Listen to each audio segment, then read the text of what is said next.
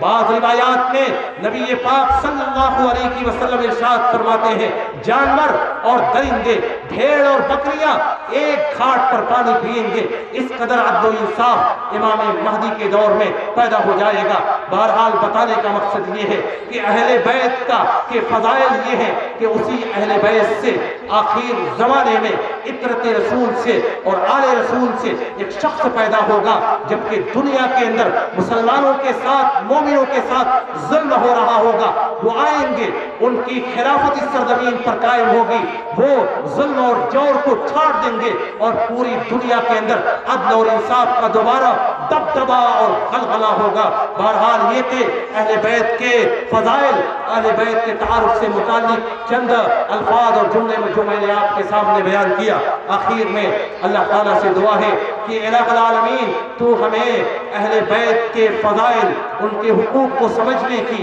اور اہل بیت سے محبت کرنے کی، ان کے طریقے پر چلنے کی توفیق عنایت فرما۔ رب العالمین جب تک تو ہمیں زندہ رکھ، اسلام کے اوپر زندہ رکھ، جب ہمارا خاتمہ ہو، خاتمہ بالخیر ہو، آمین۔ وآخر دعوانا ان الحمد للہ رب العالمین، والسلام علیکم ورحمۃ اللہ وبرکاتہ۔